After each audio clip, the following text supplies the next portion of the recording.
Today we are going to talk about a highly controversial suspense movie with a top-notch cast, and the twists and turns of the plot are truly stunning. If you have already watched this work, why not revisit it with the commentary next time? The story begins with a well-known newspaper in New York City, where a news story is being broadcasted on television.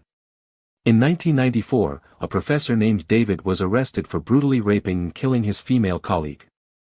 It has been exactly 6 years now, and the local court has finally sentenced David to death, and he will be executed by this Friday. The editor-in-chief of the newspaper was reading it with great interest, but the next second he received a phone call. The other party claimed to be David's personal lawyer and called to invite female journalist Spacey to come and interview David. The schedule is from Tuesday to Thursday afternoon. If the newspaper agrees to the interview request, it must pay $500,000 as compensation. After hanging up the phone, the editor-in-chief of the newspaper called Spacey to discuss with the boss. After all, the cost involved in this interview was huge. Spacey asked why they only wanted themselves, but not others. The editor-in-chief said that you may have just been in prison for 7 days to maintain the information of the whistleblower. From this point of view, it indicates that you have a high level of professional ethics and know how to protect the privacy of interviewees. Also, why would a death row inmate be interviewed in the last 3 days and demand such a huge amount of money? The situation seems so obvious that there must be explosive evidence inside. Arriving at the boss's office, the editor-in-chief explained the basic situation once. The boss felt a bit uncomfortable with the cost after listening, but ultimately agreed to the interview. However, for the safety of Spacey, the newspaper needs to send an additional assistant to accompany her. So, Spacey and her assistant rented a car and left New York. Why don't they take a plane? Just because the boss is a stingy person. On the way, the two discussed the case committed by David. At the scene, it was found that there were fingerprints left by David, and there was also his DNA in the victim's body. No matter how we analyze it, David is widely recognized as a murderer. It is puzzling that David is an extremely intelligent person. He is not only a recipient of the Rhodes Scholarship at Harvard University, but also a professor of philosophy at the University of Austin. From this perspective, how could a social elite make a basic mistake of raping and killing their colleagues, destroying their future? I have to mention that the film is of 4K quality, which makes the computer is so laggy very stuck when editing. Later on, I had no choice but to buy a new one, but I had to deal with it on the computer for a long time. Compared to others, I was still able to quickly move around. After placing the order, someone came to collect it. If I was satisfied with the price, I would pay on site. If I was not satisfied, I could cancel the order on the spot. This is especially suitable for people like us who want to sell idle products for convenience. The key is that his home has a wide range of recycling products, and he doesn't worry about obscure models.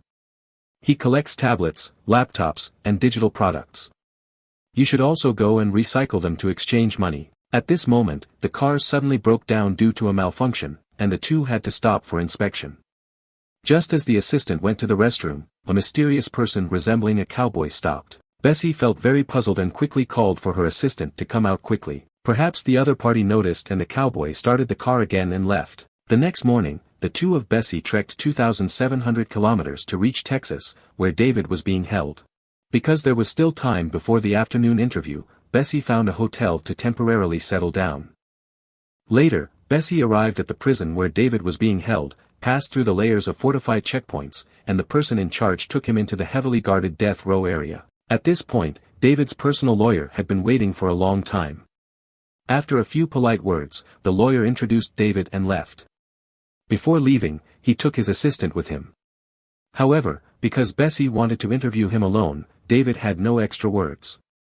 Spacey directly asked David why he wanted to talk to him. David stated that Spacey's professional ethics are evident to all, so this choice is beyond doubt. As the conversation changed, David said he would be executed this Friday and therefore hoped that someone could restore his case. As David began to slowly tell a regrettable story, it unfolded. 6 years ago, David was still a professor at the University of Austin. His philosophy class was very lively, not only filled with seats every time, but also always able to bring people deep thinking. In a class, he once said, if you want to measure a person, you cannot only see how much their desires have been fulfilled, but also whether they understand self-sacrifice and respect the lives of others. After class, a female student came over and said that if David could give herself a good grade, she would be willing to do anything for her. Faced with this blatant sexual suggestion, David finally held on to the bottom line and casually brushed away. That evening, David attended a party organized by the school. While chatting with his colleagues, he learned that the female student of the day had been expelled from school. David suddenly realized after listening that no wonder the female student wanted to grade her grades. Without much thought, David continued to enjoy himself. He changed his plain and steady image, and even told some cheesy jokes at the party. Why is he doing this? The main reason is that my wife often travels to Spain, but in reality, she cheated on a foreigner. David's heart was filled with frustration, but he never mentioned it to his wife. Just as David went to the restroom for convenience, the daytime female student also walked in. She expressed great admiration for David and explained that the previous request was only for attention, perhaps due to alcohol, and David and the female student eventually had a relationship. The next day, David looked haggard as he met his friend Constance, who was the female colleague later killed by David. Both of them were privately organizers advocating for the abolition of the death penalty, and the most discussed topic every day was their cause of abolishing the death penalty. Today, David is going to have a live debate with the governor of Texas on whether the death penalty should be abolished. Constance wanted David to be strict with him, as he didn't always have the opportunity to notice David's mental state. Constance quickly asked what had happened, and David didn't hide it. He admitted that he had sex with a female student last night. After hearing this, Kong Si was extremely angry. He knew there was something important today, but it made his spirit so decadent. Although Constance was not ashamed of David's behavior, he still did his best to prepare the debate materials. In the blink of an eye, it was time for the live debate. At the beginning, David was relatively steady and kept pressuring the governor, unsure of how to answer. However, as he spoke, the situation changed and David unknowingly fell into the trap of the other party. Seeing this, Constance couldn't help but be disappointed. He knew that this debate was going to lose. As expected, the governor grabbed David's words and began to counterattack, stating that as long as David spoke of a wrongly accused prisoner, he would immediately propose a document abolishing the death penalty. This statement instantly silenced David, as he had no evidence to refute it. This live broadcast was supposed to be a good opportunity for the organization to turn around, but David regretted it due to his impulsiveness and arrogance. Before he could explain it to Constance, 2 police officers suddenly blocked the way, stating that David was arrested in accordance with the law for suspected forced annihilation. It turned out that last night's incident was a retaliation from a female student. He deliberately made David leave a mark on himself, then took a bite back and was robbed of his bag. This move by female students can be described as heart-wrenching, but even more powerful is still to come. Just as the situation escalated, the female student chose to withdraw the lock and the sick spirit disappeared unnoticed. At this point, the prison guard said that the visitation time had ended, and Bessie had no choice but to terminate her first interview. Before leaving, David told Bessie that the female student had sent a postcard with her confession written on it, indicating that the so-called forced annihilation was a false accusation. Upon hearing this, Bessie was lost in thought, wondering why she had to say this response. Are the subsequent rape and murder cases also unjustified? That evening, Bessie and her assistant discussed the content of the interview, but they were unable to guess David's intentions. Faced with a confirmed evidence chain of rape and murder, Bessie believes that there should not be a reversal, as this case has been going on for a full 6 years. When the 2 of them started the car and prepared to return, the mysterious cowboy appeared again. Who is he? Why did he track Bessie? The next morning, pouring rain washed down the Texas highway, casting a layer of gray over the already brutal case. Because there are still a few hours before the interview, Bessie decided to go to the crime scene first to take a look. This is the home of the victim Cons, but now it has become a somewhat famous attraction. Hang Jie, who is in charge of reception, said that if she wants to visit the site, she must pay $20. If you want to play the role of the deceased to recreate the case, you still need to pay $50. After explanation, Constance's place of death was in the kitchen, and when the body was found, it was already lying naked on the ground. Based on speculation at the scene, the perpetrator's modus operandi was extremely cruel.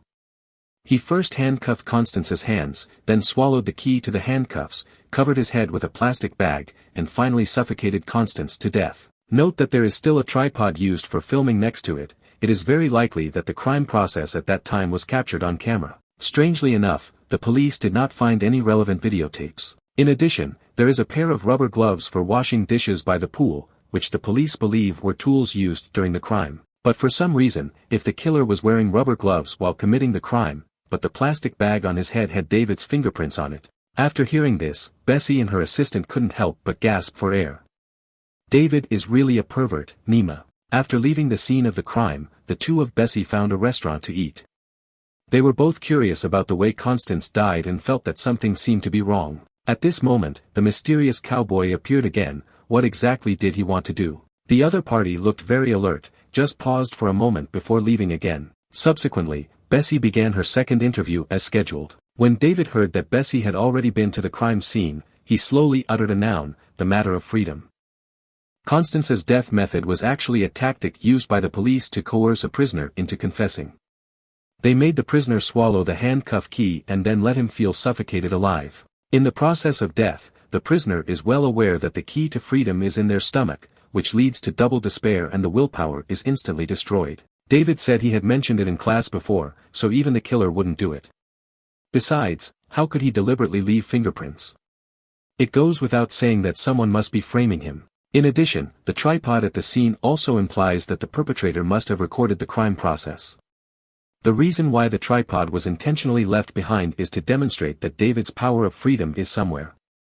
It is obvious that the killer is intentionally teasing David. Upon hearing this, Bessie was somewhat taken aback, but he did not believe David's one-sided words lightly.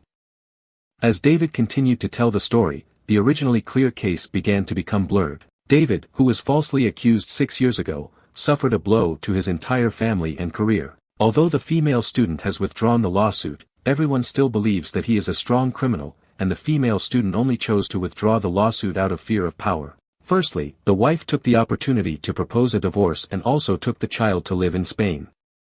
The domestic house was also prepared to be sold and divided equally. Before leaving, the son left his favorite toy for David, which also broke David's heart. The unstable family had just collapsed, and David received a dismissal notice from the school, which further solidified everyone's thoughts on him. Overnight, David fell from a well-known professor to a despised sharpshooter. In just a few days, the once glorious David was completely ruined by his reputation. David wants to find a new job as a professor, but no school dares to accept him. David, who had suffered a heavy blow, got drunk and came to the street, muttering about why the insulted philosopher Sudrati wrongly killed Plato and Aristotle, and why they were discriminated against. The bustling people on the street have cold expressions, and no one knows that they just want some comfort. David, who had a painful experience, decided to have his child back, perhaps only in this way could he have the motivation to survive. However, David has called his wife more than once, but she has always chosen to ignore her. The lawyer told David that it was unlikely to bring the child back because the already decadent David did not have the ability to raise him. In order to embrace the child again, David had no choice but to join an alcohol rehabilitation club and found a regular job in a low status. When David bid farewell to Constance with a renewed heart, Constance sincerely felt happy for him. David thought that the faith organization would be different from others, but in reality, it was the opposite. Upon arriving at the office, Cons received a call from the FIS organization, who stated that David would never be allowed to participate in the event again.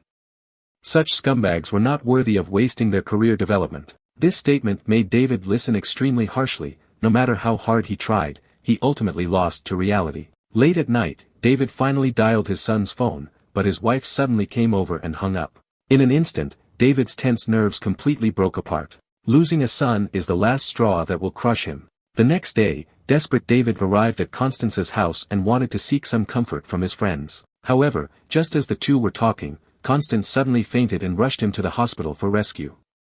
At this moment, David realized what was going on. It turned out that Constance had cancer and was already in the advanced stage. David, who was already desperate, became even more desperate. It turned out that Constance, who had always understood him, was the one who truly needed comfort. Turning his gaze back to reality, David was already in tears and unable to extricate himself. Upon hearing this, Bessie was moved by the story and began to feel that David had been wronged. Since their relationship was so good, David had no reason to kill Constance. After the interview, the assistant told Bessie that he found out that there were top lawyers who wanted to defend David for free before, but David chose his current lawyer. It is said that they are friends, but why not use top lawyers in times of crisis? What's even more outrageous is that David's lawyer was actually very foolish. At the beginning of the trial, the sentence could have been reduced, but after the lawyer's defense, it turned into the death penalty. Without enough time to think too much, the two of Bessie rushed to a nearby bank again. Because tomorrow is the last interview, the newspaper agreed to withdraw $500,000 to the lawyer. However, when the two rushed back to the hotel with cash, Spacey found that the door had been opened by someone. Braving the courage, he walked into the room. In the center of the roof hung a video bag, which was written to be for Spacey. Realizing that it might be related to the case, Spacey trembled and played the video. As expected, the content inside was indeed the process of Constance's death. He lay on the ground, his hands handcuffed and tied back, with a sealed plastic bag on his head. After struggling in pain and helplessness, Constance ultimately died from suffocation. She had imagined this scene before, but after actually seeing it, he was still shocked. He couldn't imagine the pain of Constance's death, but he understood the terrifying consequences of death. Early the next morning, the two of Spacey discussed the source of the video, and at this time, he also began to change his attitude towards the case. David and Constance have always been committed to abolishing their careers, and perhaps the culprit is someone who opposes them. The killer first killed Constance and then framed David for the crime, which ironically satirized them. But on the other hand, if the person who owns the video is the murderer, why should it be released at this time? After breakfast, Spacey decided to first submit the US dollars to David's lawyer, and then proceed with the final interview. At this moment, the mysterious cowboy reappeared, his clumsy tracking without any disguise. The assistant originally wanted to take note of the other party's license plate number, but the cowboy turned and left again. He arrived at the law firm and was handed over $500,000 US as expected. He also told the other party about the videotape.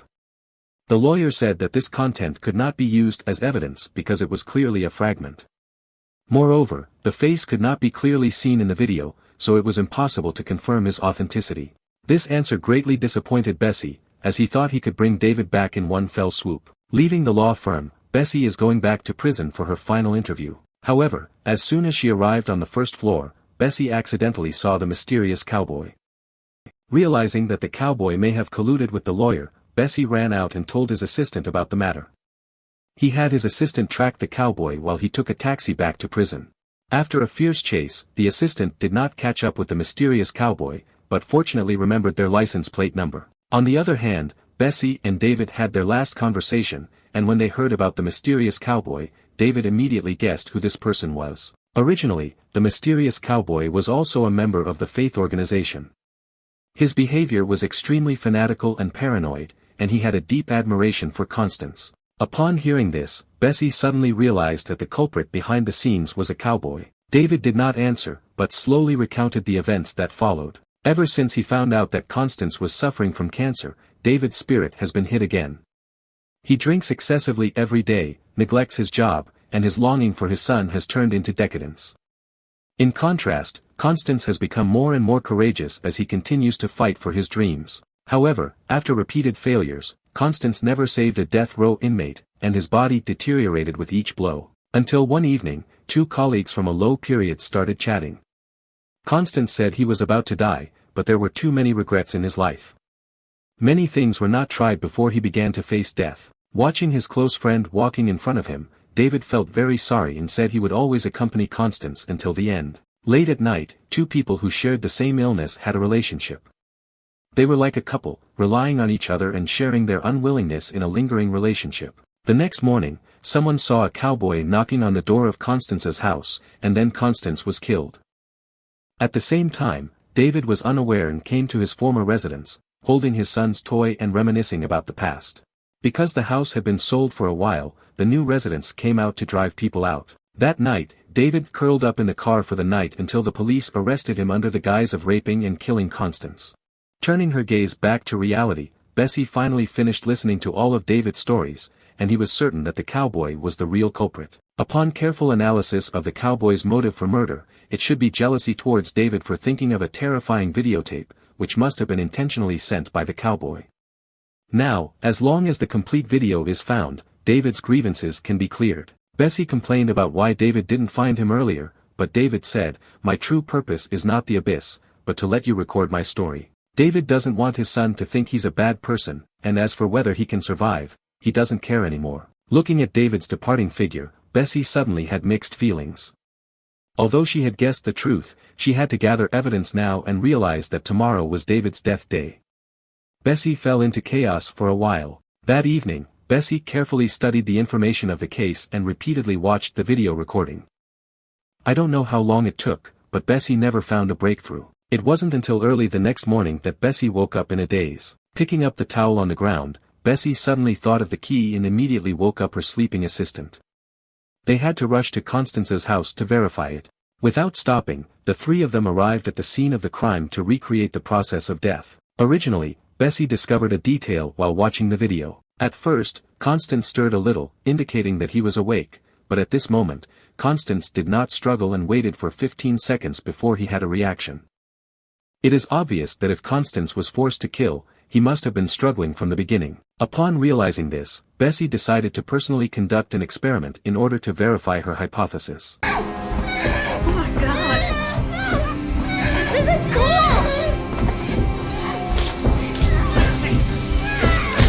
No more experiments, alright? Just tell me what's going on. Are you okay? She did it herself. After Bessie's explanation, everyone finally understood what was going on. The reason for suspecting that Constance committed suicide was due to the rubber gloves used by the killer. From the scene of the crime, it can be seen that the gloves worn were flipped outward and neatly placed on one side, indicating that it is a habit of housewives. If the killer is someone else and must have used gloves, then they will inevitably be thrown away after use, just like towels on the floor of a hotel. If they are at home, they will not be thrown around, but neatly stacked.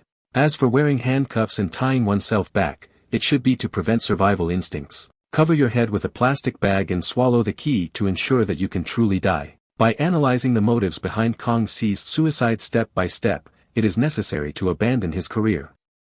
Anyway, if he gets cancer, he is almost dead.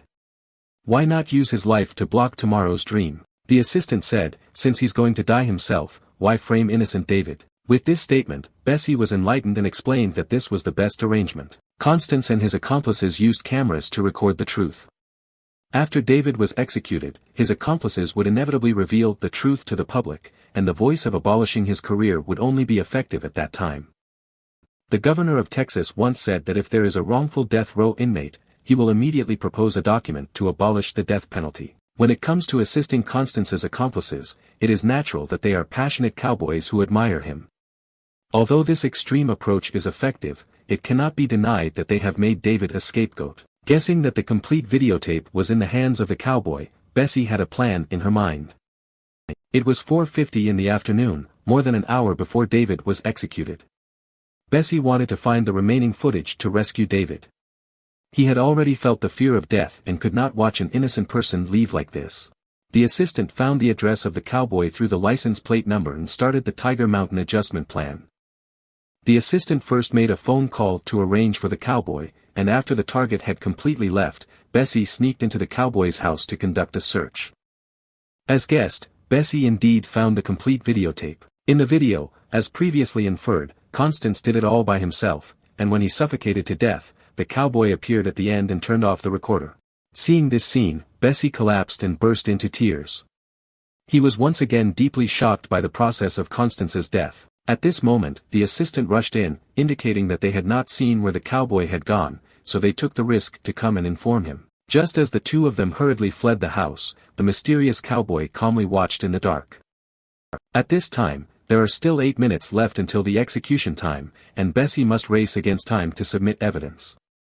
He asked his assistant to call everyone to notify him, and he himself drove to David's prison.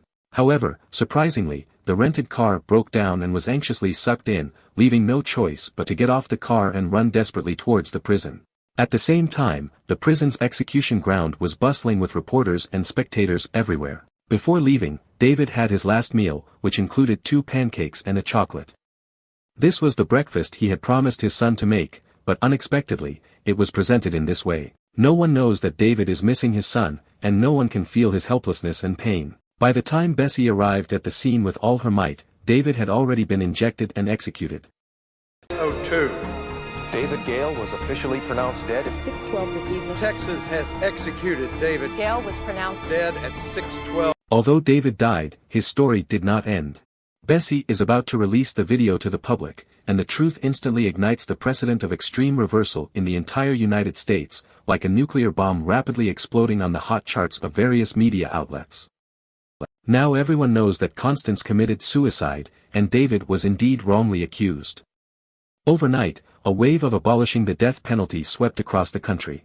As Constance's original intention was, David's death indirectly fulfilled his dream. Meanwhile, an unknown secret is quietly unfolding. The police searched the cowboy's residence on charges of confession, but found that he was nowhere to be found. Originally, the cowboy received 500,000 yuan from the lawyer and quietly flew to Spain. What role did he play in this case? Is there another hidden truth behind it? Following the address to an apartment, the cowboy placed 500,000 yuan in his hand at a doorway. When the door was opened, the woman was surprised by what she saw. This woman is none other than David's ex-wife. Handing her ex-husband's coat to her lover, she opened the box, which contained $500,000 and a postcard with the female student's apology prominently written on it.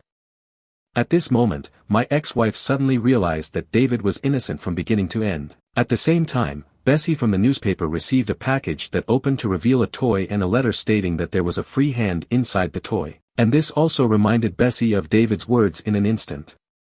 Unexpectedly, she pulled out a videotape and hurriedly left her seat. He knew very well that what was in his hand was the complete version of the video.